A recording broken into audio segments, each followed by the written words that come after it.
En las elecciones de 1910 se impone la fórmula Roque Sáenz Peña, Victorino de la Plaza. Llegaba al gobierno el sector de la élite que entendía que había que cambiar algo para no perderlo todo. Confiaban en que ellos ganarían las elecciones y sabían que el radicalismo no se proponía modificar el esquema socioeconómico ni la relación con Inglaterra, sino depurar la vida política y ampliar la participación en los ingresos de las nuevas capas medias que constituían su base social. Había que aplacar la creciente agitación social abriendo una válvula de escape a la olla a presión en que se había transformado la sociedad argentina. Sáenz Peña logra en 1912 la sanción de la ley electoral, que establece la confección de un nuevo padrón y el voto secreto y obligatorio para todos los ciudadanos varones de la Argentina.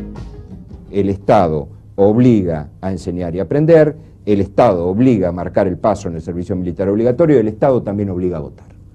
No es lo mismo la consecuencia extraordinariamente benéfica, creo yo, de la educación obligatoria que las consecuencias derivadas del servicio militar obligatorio.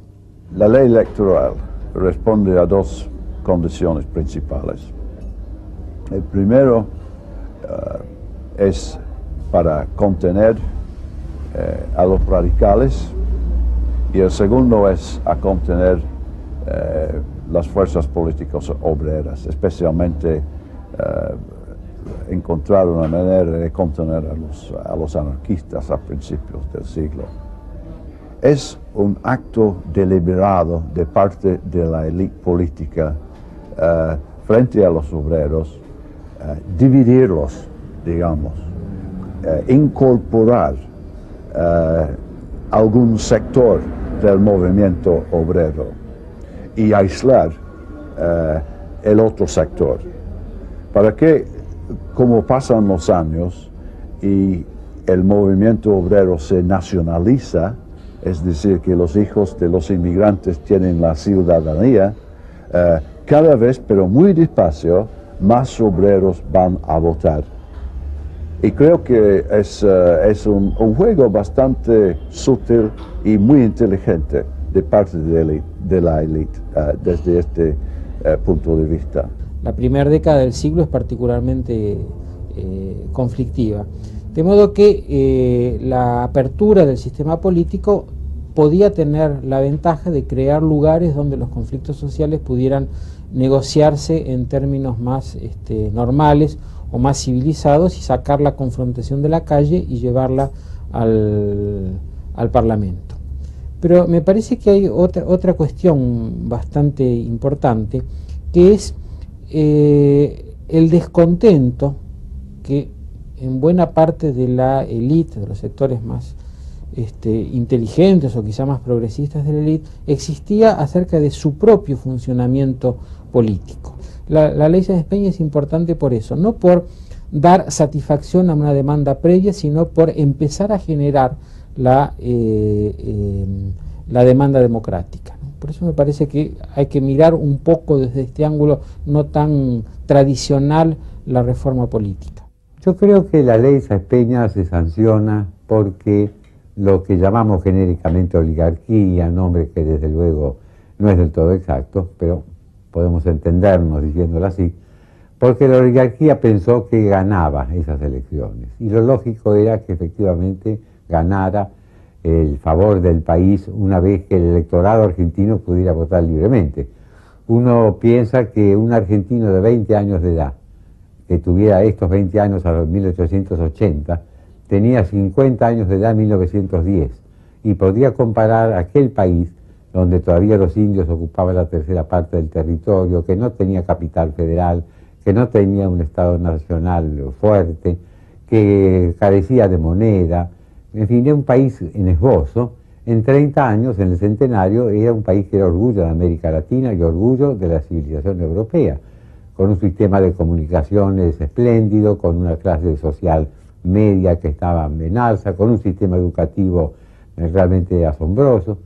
Y bueno, esos 30 años de prosperidad se había debido a la acción de estos gobiernos oligárquicos, los de Roca o los que Roca habían parado. La ley Sáenz Peña, por una parte, es el desenlace esperado desde el comienzo del proyecto lanzado por la Constitución de 1853-60, es decir, la creación de una república posible que en algún momento se iba a transformar en república verdadera. Lo que advierten los dirigentes políticos es que un sistema político tan disgregado, y disgregado porque no afronta ninguna oposición real y por lo tanto no debe organizarse ni consolidarse, no crea una base lo bastante sólida para un Estado que, como gravita cada vez más en la sociedad, cada vez más necesita ser reconocido como una autoridad legítima por la sociedad.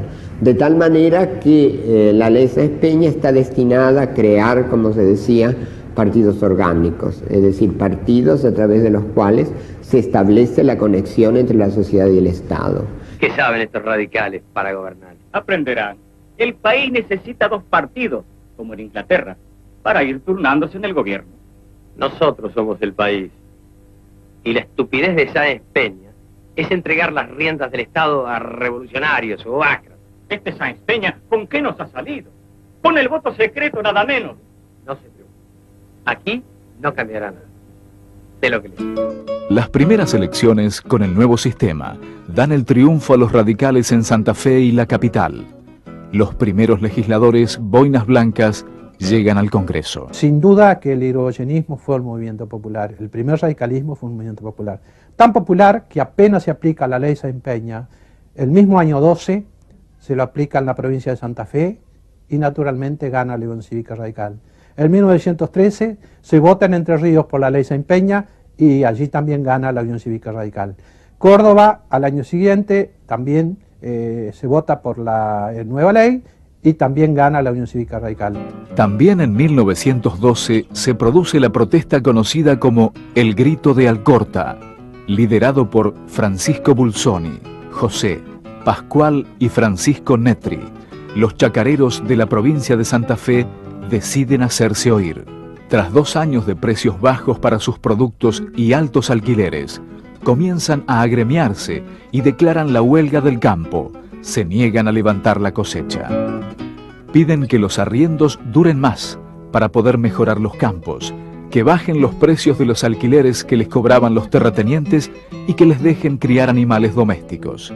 El Grito de Alcorta significó un avance en las condiciones de trabajo de los chacareros y la creación de la Federación Agraria Argentina, entidad que aún hoy defiende los intereses de los pequeños propietarios. En 1914 muere Sáenz Peña y lo sucede Victorino de la Plaza. Son años difíciles. La guerra provoca la disminución de las rentas aduaneras y la suspensión del ingreso de manufacturas y combustibles.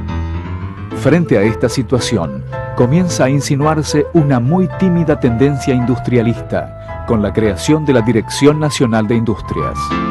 Se realiza un censo nacional.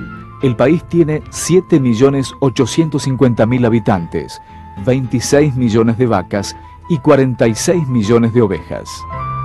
En 1915, la Argentina declara oficialmente su neutralidad frente al conflicto europeo. En 1916, se producen las primeras elecciones nacionales según la ley Sáenz Peña, en la que se impone la fórmula Irigoyen